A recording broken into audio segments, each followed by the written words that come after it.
오늘의 본문의 말씀은 창세기 36장 1절부터 43절의 말씀입니다. 에서 곧 에돔의 족보는 이러하니라. 에서가 가나안 여인 중 헷 족속 엘론의 딸 아다와 히위 족속 시브온의 딸인 아나의 딸 오홀리바마를 자기 아내로 맞이하고 또 이스마엘의 딸 느바요의 누이 바스맛을 맞이하였더니 아다는 엘리바스를 에색에서 낳았고 바스맛은 루엘을 낳았고 오홀리바마는 여호수와 얄람과 고라를 낳았으니 이들은 에서의 아들들이요 가나안 땅에서 그에게 태어난 자들이더라. 에서가 자기 아내들과 자기 자녀들과 자기 집의 모든 사람과 자기의 가축과 자기의 모든 짐승과 자기가 가나안 땅에서 모은 모든 재물을 이끌고 그의 동생 야곱을 떠나 다른 곳으로 갔으니 두 사람의 소유가 풍부하여 함께 거주할 수 없음이로라. 그들이 거주하는 땅이 그들의 가축으로 말미암아 그들을 용납할 수 없었더라. 이에 에서 곧 에돔이 세일산에 거주하니라.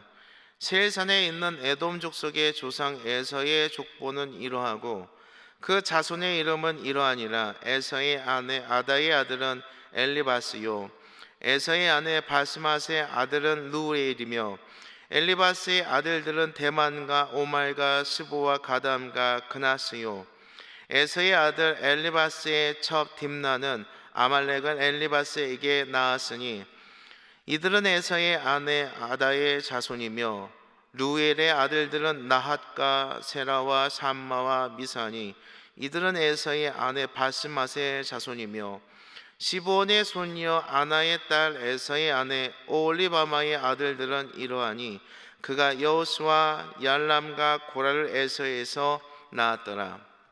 에서의 자손 중 족장은 이러하니라. 에서의 장자 엘리바스의 자손으로는 대만 족장, 오말 족장, 스보 족장, 그나스 족장과 고라 족장, 가담 족장, 아말렉 족장이니 이들은 에돔 땅에 있는 엘리바스의 족장들이요 이들은 아다의 자손이며 에서의 아들 루엘의 자손으로는 나핫 족장, 세라 족장, 삼마 족장, 미사 족장이니 이들은 에돔 땅에 있는 루엘의 족장들이요 이들은 에서의 아내 바스맛의 자손이며 에서의 아내인 오홀리바마의 아들들은 여호수 족장, 얄람 족장, 고스 족장이니 이들은 아나의 딸이요 에서의 아내인 오홀리바마로 말미암아 나온 족장들이라.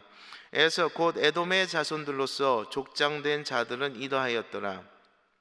그 땅의 주민 호리 족속 세일의 자손은 로단과 소발과 시브온과 아나와 디손과 에살과 디산이니 이들은 에돔 땅에 있는 세일의 자손 중 호리 족속의 족장들이요 로단의 자녀는 호리와 헤맘과 로단의 누이 딥나요 수발의 자녀는 아란과 마나핫과 에발과 스보와 오남이요 시브온의 자녀는 아야와 아나며 이 아나는 이 아버지의 시므온의 나귀를 칠 때에 광야에서 온천을 발견하였고 아나의 자녀는 디손과 오홀리바마니 오홀리바마는 아나의 딸이며 디손의 자녀는 햄단과 에스반과 이스드란과 그라니요 에셀의 자녀는 비란과 사이완과 아가니요 디산의 자녀는 우스와 아란이니 호리 족속의 족장들은 곧 로단 족장, 소발 족장, 시므온 족장, 아나 족장, 디손 족장, 에셀 족장, 디산 족장이라. 이들은 그들의 족속들에 따라 세일 땅에 있는 호리 족속의 족장들이었더라. 이스라엘의 자손을 다스리는 왕이 있기 전에 에돔 땅을 다스리던 왕들은 이러하니라. 부올의 아들 벨라가 에돔의 왕이 되었으니 그 도성의 이름은 딘하바며 벨라가 죽고 보스라 사람 세라의 아들 요밥이 그를 대신하여 왕이 되었고 요밥이 죽고 대만 족속의 땅의 후삼이 그를 대신하여 왕이 되었고 후삼이 죽고 부닷의 아들 곧 모압들에서 미디안 족속을 친 하닷이 그를 대신하여 왕이 되었으니 그 도성 이름은 아위심이요 하닷이 죽고 마스레가의 삼나가 그를 대신하여 왕이 되었고 삼나가 죽고 유브라데 강변 르호봇의 사울이 그를 대신하여 왕이 되었고 사울이 죽고 악볼의 아들 바알 하나니 그를 대신하여 왕이 되었고 악볼의 아들 바하나난이 죽고 하달이 그를 대신하여 왕이 되었으니 도성 이름은 비오며 그의 아내의 이름은 무에다벨이니 마드렛의 딸이요 메사합의 손녀더라. 에서에게서 나온 족장들의 이름은 그 종족들과 거처와 이름을 따라 나누면 이러하니 딥나 족장, 알라 족장, 여대 족장, 오홀리바마 족장, 엘라 족장, 비논 족장, 그나스 족장, 대만 족장, 밉살 족장, 마띠엘 족장, 이람 족장이라. 이들은 그 구역과 거처를 따라 에돔 족장들이며 에돔 족속의 조상은 에서더라. 오늘 말씀은 삶의 길이 됩니다 라는 말씀의 제목으로 함께 은혜 나누도록 하겠습니다. 창세기 25장에는 아브라함이 죽고 이삭의 역사가 시작되기 전에 이스마엘의 족보가 소개되어집니다. 마찬가지로 오늘 본문은 야곱의 시대가 끝나고 요셉의 시대가 시작되기 전에 에서의 족보를 소개하고 있는데요. 1절부터 19절에는 세일산에 거주한 에서의 후손들에 대하여서 기록하고 있으며 20절에서 30절 말씀에는 호리 족속의 계보를 기록하고 마지막 31절에서 43절 말씀에는 고대 왕국 시대에 통치한 에서의 후손들을 기록하고 있습니다. 말씀에 이처럼 이방 족속의 계보를 기록한 이유는 장차 하나님의 구원이 이스라엘만이 아니라 전 인류를 향한 것임을 예시해 주는 것이라고 할 수 있는데요. 오늘의 본문은 이삭과 리브가 사이에서 태어난 맏아들 에서가 세일 땅에 정착한 후에 번성하여 한 민족을 이룬 사실이 족보의 형태로 자세하게 기록되고 있습니다. 이것은 하나님께서 창세기 25장 23절에서 리브가의 태중에 두 민족이 있다고 하셨던 말씀이 성취되어 가는 과정을 이야기하고 있는데요. 2절에서 5절 말씀에 에서는 3명의 아내에게서 5명의 아들을 낳습니다. 이는 야곱의 아들들만큼은 못한 수지만 훗날에 그들 후손의 수는 야곱의 후손의 수와 거의 비슷해지고 됩니다. 하지만 중요한 것은 후손의 수가 아니라 그들의 이름이 말씀에서 더 이상 기록되지 않는다라는 사실인데요. 이것은 그들이 하나님의 구속사에서 죄되었음을 의미합니다. 이후에서 성경 속의 주요 인물, 역사의 사건은 이스라엘의 자손들을 중심으로 전개되어집니다. 그 이유를 살펴보면 에서는 세상의 가치를 추구하는 삶을 산 사람이었습니다. 이것은 그의 삶이 그 길을 만들었다고 보시면 되겠는데요. 그의 삶을 창세기 본문 말씀을 통하여서 세 가지로 좀 살펴보면 25장 34절 말씀에 에서는 자신의 장자권을 동생에게 팥죽에 한 그릇에 팔아버리고 맙니다.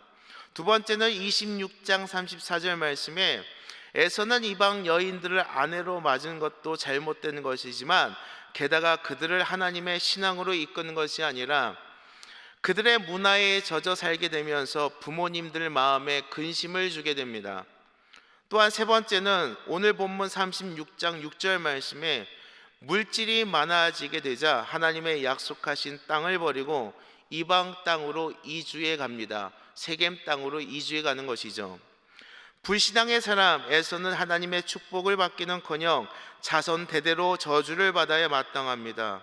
그럼에도 불구하고 하나님께서는 에서의 가문에 복을 주십니다. 하나님께서 주신 복은 크게 세 가지입니다. 첫 번째, 자손을 번성케 하여 주셨습니다. 두 번째, 또한 물질적인 복도 함께 더불어 주셨습니다. 세 번째, 더 나아가 왕국이 되게 해 주셨습니다. 오늘 본문의 31절 말씀에 보면 일찍이 왕국을 이루었고 그것은 마침내 에돔이라는 강대국으로 이르게 해 주셨습니다. 이 일에 우리는 때로는 많은 의문을 갖게 되는데요. 시편 기자도 시편 73편 말씀에 악인의 형통함을 보고 넘어질 뻔하였도다 그렇게 고백하고 있습니다. 그러나 이러한 하나님의 섭리는 어찌하든지 그들을 하나님의 은혜 가운데 거하게 하시려는 하나님의 사랑임을 우리는 기억해야 할 것입니다. 7절 말씀에 야곱가에서는 그들의 소유가 풍부하여 함께 거할 수가 없었습니다. 그래서 에서는 모든 가족들과 재물과 짐승을 들이끌고 세일산에 거주하게 되었습니다. 세일산의 현 위치는 예루살렘의 서쪽 약 14km 지점으로 가나안을 벗어난 사해 남쪽의 아라바 산악지대입니다. 이후부터 세일은 하나님의 백성들의 성인 예루살렘과 대비되는 이방 땅의 성으로 자주 등장하게 됩니다. 에서는 세일산에 정착하고 그의 후손들 대대로 삶의 근거지가 되었던 것이죠. 또한 31절에 이스라엘의 왕이 있기 전에 이미 에돔 땅에는 왕들이 있었다라고 그렇게 기록하고 있습니다. 오늘의 말씀을 마무리하겠습니다. 에서의 족보로 가득한 오늘 본문은 믿음의 삶과 세상의 가치를 추구하는 삶이 같이 갈 수 없음을 보여줍니다. 소유가 풍성하기에 겉으로는 비슷한 길을 간다고 생각할 수 있습니다. 하지만 8절 이하의 말씀에 이어지는 목록은 그 길이 어떤 열매를 맺었는지 우리 가운데 분명히 보여지게 됩니다. 그 목록에는 이스라엘의 걸림이 될 만한 이름이 가득한 것이죠. 이는 에서의 삶이 세상 가치를 향해 있었기 때문입니다. 우리 사랑하는 일상광역교회 성도 여러분, 우리는 삶의 방향을 바로 잡아야 합니다. 우리가 살아낸 삶은 누군가에게 길이 되기 때문입니다. 언제 우리는 길을 잃어버립니까? 우리의 가치가 무너졌을 때 우리의 길은 잃어버리게 됩니다.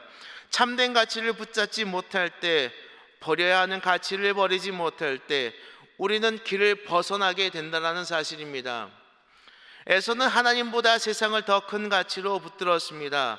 그 결과 믿음의 길을 가는 이스라엘에 걸려 넘어지게 하는 걸림돌이 되었다라는 사실임을 우리는 기억해야 할 것입니다. 오늘 우리의 삶에 혹여나 걸림돌을 남기고 있지는 않습니까? 우리 모두의 삶이 주님을 향한 믿음의 길이 되길 예수님의 이름으로 축원합니다. 우리 다 같이 기도하시겠습니다. 사랑하는 주님, 오늘 하루 새날을 주신 주님을 찬양합니다. 오늘 말씀을 통하여 믿음의 삶과 세상의 가치를 추구하는 삶이 함께 갈 수 없음을 알게 됩니다. 주님께서 허락하신 우리의 삶의 참된 가치를 붙들고 살아가게 하셔서 주님 안에서 살아갈 때 삶이 되게 하시고 걸어갈 때 길이 되게 하셔서 주님과 동행하는 우리 일상광역교회 성도님들 되도록 주님 인도하여 주시옵소서. 이 모든 말씀 예수님의 이름으로 기도합니다. 아멘.